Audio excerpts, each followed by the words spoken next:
What's happened? Your brother's won his class in a Renault Clio in Dubai or something? The Dubai 24 hours, yeah. They came 29th overall, so give him a big applause. He won the class in a Renault Clio, yeah. Well done. Is he faster than you? Definitely, he's very fast and younger and better looking and younger, better looking, and his first really international race. He has raced outside of Denmark before, but it's a nice achievement. Could I just start by saying, terribly well done. You are world champions. World champions, ladies and gentlemen. Thank you. That's just brilliant, isn't it? And I suppose after so much commitment and dedication to sports car racing with Audi, a bit of a relief, I suppose. You finally had the opportunity to win a world sports car title. I think, without doubt, when you do have the opportunity to go for a world title, you've got to grab it with both hands. And Tom and I have had quite long careers, but we haven't necessarily been racing in championships that's had that moniker, world title. But this year and last year we did have that, and we've certainly scrapped it out. And we brought it home in China, which without doubt was a very, very pleasing moment. The podium and standing on top of the car, well, this car here, it's one of the memories that will be embedded in your mind, because not every day do you, like I said, you get the chance to do it, but certainly not every day do you actually do it. And the feeling was, well, for me, pretty sensational. It is absolutely luscious, isn't it? It's like in the flesh, they're small, aren't they? They look big. Yeah, they look big on the telly, and when you're up close to it, it's quite small. I thought you were talking about me when you're talking about small. They're big, that's big. Yeah, well, that's small, that's big. It's sort of long and low, isn't it? It looks like some sort of creature in a sort of horror movie. It looks cool. Look, I love it. The new car, I'll tell you what, I don't know. I thought the new car just looks mean, really aggressive. The black one. Yes. Yeah. This car, I think, has got some really nice lines and flow and everything about it, and looks pretty stunning. Apparently, when you're behind someone and coming up and flashing the lights, then it does look mean as well. But without doubt, they've got a sort of a low, squat, aggressive and fast. But the only thing that we're impressed with is the performance, and they are quick. And that's the thing that we like. We'll reflect on your pre-Christmas news in a minute.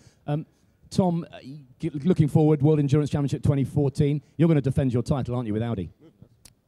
Yeah, we are, and obviously Allan doesn't want to look mean, so we'll try to do the very best. Porsche's coming back. Toyota definitely wants to start the season at Silverstone in April, trying to beat us. So it looks like a very interesting year, and we are all looking forward, very motivated for a great battle. I guess there's an element of disappointment for you. You've driven with him for years. You're good mates. You know exactly how each other works. Will you be able to cope without him? No, that's definitely a challenge. I mean, what we have sort of achieved over the years, or what Allan has achieved over his career, is remarkable. And the teamwork we had and the way we worked together, particularly also with Indo, because we were quite some years together. We knew everything about each other. Of course, the little things about how late each one was going to be in the morning, we all knew that. And how everyone takes his coffee. And also, of course, the preferences in the car, the preference over strategy, the preferences in just looking at each other's faces. That changed a little bit into this year, having a great Frenchman coming and joining us, sort of forcing us into taking a different approach, as well as the regulation is always being changed a little bit, and that was helpful for the 2013 in sales. Seeing Allan, from the first time I recognized him as a very small, tiny, but very, very fast driver, was at a karting circuit in Sweden, 1986, we believe it was. Did you go back that far? Yeah, he could barely, the shoulders could not really get out of the seat in a small Fullerton kart. He was very, very tiny. But incredibly fast. You're already pushing from the outlap right to the finish at the weight scale, as we do in karting. That was typically Allan, and that's the way he also bowed out at the top and peak of his career, which has been fantastic. So it's going to be for sure difficult for somebody new to come in. But we at Audi now just have to take that that positive, and with the assurance that Allan still will be around, so he will always be able to maybe to join in some of the meetings. But it will be, for sure, very strange not to see him ready to take you out of the car at a fast pit stop and jump in and drive off. You mentioned the Frenchman, Loic Duval. He's been mega, hasn't he, in his sort of first year and a bit with Audi? Definitely. Loic has been very strong, the best, with a lot of passion to prove himself, and he has done that precisely well, very strong. A big decision for you. It came as a bit of a shock to a lot of us, but you're going out on a massive high, and I suppose when you sort of reflect on it, it makes sense. It was not actually a big decision from my point of view. It was quite an easy decision.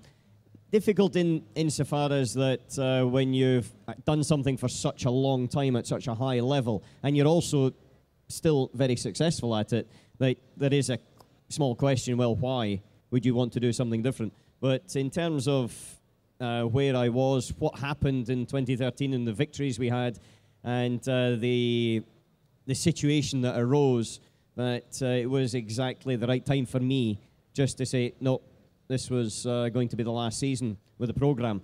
And I sat down with my wife just after China and said to her, when she was a bit shocked and a bit concerned that I was going to be stuck at home all the time, and then went to speak to Wolfgang Ulrich, our boss at Audi, and explained sort of my thought process with it. But look, everything has to come to an end at some point. And I felt that after this year, for me, just to go out smiling, go out happy, go out with all the memories and all the trophies to a great extent that we've got. And that chapter closes, another chapter opens.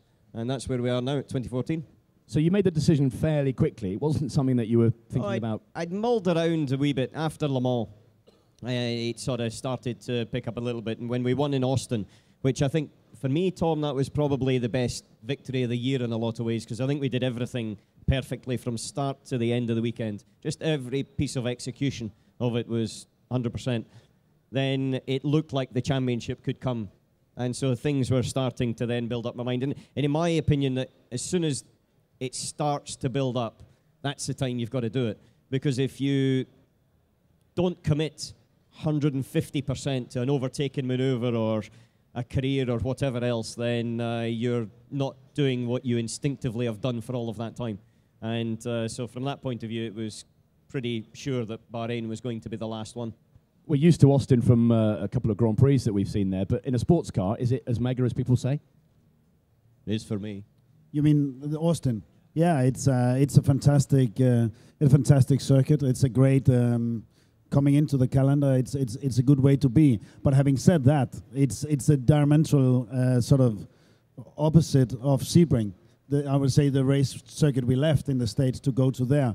I mean, both of them would have been fitting for the calendar. But no, it's a mega circuit, very challenging. Definitely the first sector of these fast corners. It takes some time really to push it to the limits. That was my experience. Yeah. But when you're in it, it gives you such a fantastic feeling. Be interesting, I think, what happens with it in 3 or 4 years' time, because circuits evolve and change. When more championships go there, rubber goes down, lines become different. Corners that were on the edge suddenly become easily flat out with improvements of cars and downforce. And the only circuit that I know that sort of always kept that limit of challenge has actually been Silverstone. Throughout the years, Beckett section's always just been as difficult. It just moves it a little bit through the corner, if you like. But I'll be interested to see where Austin ends up. But pretty good city as well. Crikey me, it's a Sunday night. Good party town. Well, I'll have to take your word for that. It's all right, I know what happened. It's okay. Let's not spoil the nice ladies and gentlemen's opinions of you. We've got about 10 minutes to recap. Yeah. Oh, was it Brazil, was it? Oh, there was that one as well. I see. We've got about 10 minutes to recap on all those successes, all those amazing moments. Can you encapsulate your career, particularly with Audi, in that time? Probably not. It has been an absolute fantastic period of my career. The career as a whole has been a roller coaster. Not every day I've woken up and it's been all smiles and joy, but I've fought quite hard, persevered, and it all comes right at the end, in my opinion, if you do get your head down and keep fighting. It's a bit like a race. It's a bit like the Le Mans 24 Hours. You know, it's not about the first hour. It's about what you do right at the end, and you've just got to keep fighting. And there'll be days when, and there'll be hours where the car balance is not right, and you've got to drag your way through that. But latterly with Audi, that's when it's all really hit a crescendo. And they've provided me with the best of what any driver could want in terms of car technology like this, in terms of teammates. You know, I don't think there's better teammates on the globe than what I've been able to drive with, an engineering side as well. So I look back and think I'm one of the luckiest guys around, because I've been doing my hobby for 32 years, basically as a career. And there's not many people that have that opportunity in life. And for me, it's been superb. Tom, if you hadn't won the championship last year, would you have said to him, no, you can't retire, we're going to have another go? Yeah, but I mean, last year after Austin, we knew we were going to win the championship. So I think it's a difficult one to answer. But there's no doubt that what we have achieved together, we would like to continue that. But you cannot. You simply have to respect the decision he did, and at the same time, just looking forward at what we have. I'll answer it. There was no way we were going to lose the World Championship this year. We put a lot of effort in over the winter. We made sure that we got all of the things that weren't quite right in 2012 absolutely perfect.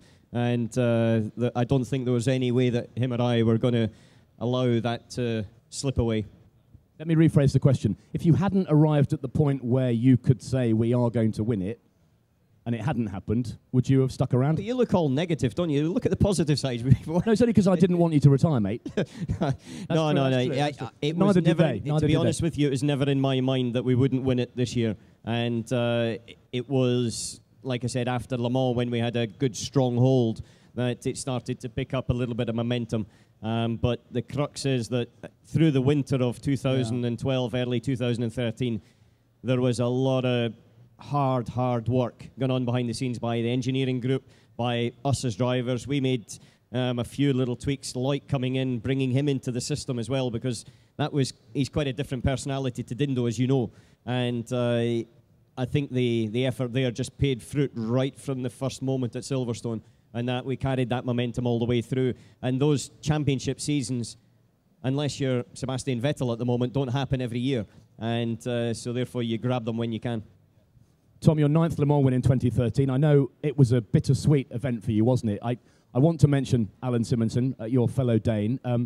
It was a tragic event, and one I suppose you didn't really want to celebrate.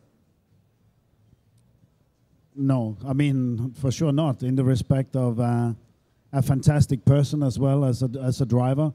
This was a tough one for everyone in the world, but everyone present. You could... if you were there, you could feel it. No words need to be spoken. But the focus there, going into the race, was personally for me, for my father. And then seeing that terrible thing happen to Allan, it means that everyone was focusing on doing an extremely good job. So I think it became a cynical approach, but with a lot of love behind.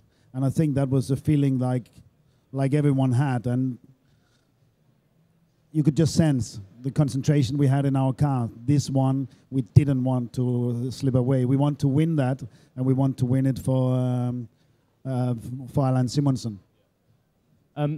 Quickly, your best races. I think you're probably going to put Le Mans 2008 quite close to the top. That was pretty mega, wasn't it? Yeah. I think Le Mans 2008, Sebring 2009 is another one, the fight with Peugeot. It's probably a good one. Yeah, that's... when Bourdais was mega quick and you couldn't find the lap time, and then you got out in front of him and won it. And, the other one that I remember, which was stolen from me, was Sebring 2005. But that's when we were racing against each other. Oh, yeah. Actually, it was a tough fight for the last 3 hours, getting into the real darkness. And Tom and I were in different cars in the same team, scrapping it out. And I came in for a pit stop with the total knowledge that I was going to get out ahead. And then he pulled off from the fuel stop early, and I was thinking, what the hell's going on? And they had short fueled, and that got him out ahead, and that meant that by the time he got the tyres warm at turn 17, the last corner, I'd just caught him, and that was it. It was done and dusted by then. It was a blooming good fight, but it was also the reason that we ended up driving together. Yeah, I know that we had two great spectators watching that race, and that was your dad and my dad. And they decided after the race that why don't these two boys, because that's a bit too frightening, why don't they ask Dr. Ulrich if they could team up in future? And then we didn't, and that was one of the reasons why Dr. Ulrich got that idea, I believe. Petit Le Mans, win and bust, or do I mean bust and win? That was funny in all sorts of ways. Might have been funny for you. Just so you know, I crashed on the way to the grid. Well, I didn't even, it was coming out of the pits. And came back, and Dario Franchitti was sitting in the LMP2 car, the Acura at the time, as I came down the pit lane with sort of 3 wheels hanging off the car. And he just turned around and he just looked at the helmet, and I was obviously quite angry, and he just started laughing. I drove into the pit thing, they started stripping the car back, and I went into the front of the truck, you know, in the front of the champion truck, up a few steps, and I'm kicking the living daylights out of the sofa and anything else that happened to be there.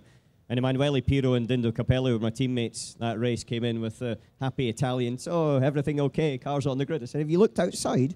It's like 100 bits. And they didn't know what had happened, and went outside, and their faces dropped, as obviously mine, because I was responsible. I was the guy that was supposed to drive it slowly to the grid. But we came back from 2 laps behind, and with some pretty clever strategy, some pretty aggressive driving by us all, we managed to take the lead with 40 minutes to go and beat Peugeot into what, without doubt, has been one of the most memorable races for good and bad reasons in my career. It was an amazing final few laps because it was in the dark, the way you hunted them down. It's good to watch. It was good to do. In terms of the... I knew I had one overtake possibility when it arose. I didn't know when it was going to come because they were much quicker than us on the straights. And that's realistically in Road Atlanta the only place you can overtake. But he got balked with a little bit of traffic. And I'll tell you right now, he braked earlier than I anticipated, and to avoid hitting him up the back, I actually went down the inside. And so therefore it was more an avoidance of whacking him up the back than anything else, but made the manoeuvre stick and went on to win it. It's been good, it's been fun, it's been successful. What are you going to do with yourself? I know Kelly's going to go demented, isn't she? Nah, she's with you at home. Worried I'll be sitting at home all the time. No, I'll still be involved with Audi and Audi Sport. It's been part of the family for a long, long time, continue to be. Go to Silverstone, looking forward to Silverstone, the first round of the new championship, where the number 1 will be on this car. And Tom will be in there with Loic and with the new part of the trio. Do we know who that is yet? Yeah, trying to get a scoop here. Frank Bieler. Emanuele Pirro. Dindo Capello will be ready. Yeah. He already... Cool. Brilliant. But yeah, it's definitely a change. Yes, I'll be involved with Audi. I'll be doing a few other things as well. I'll be around and about the paddocks without any question of a doubt. Will you race anything for a laugh? Goodwood Revival? No, I'm not old enough for that yet. Well, you say that. You are, Tom. We wish you well, mate. Thank you. Thanks for coming and talking to us. Ladies and gentlemen, superstars Allan McNish and Tom Kristensen. Thank you very much. Thanks, fellas.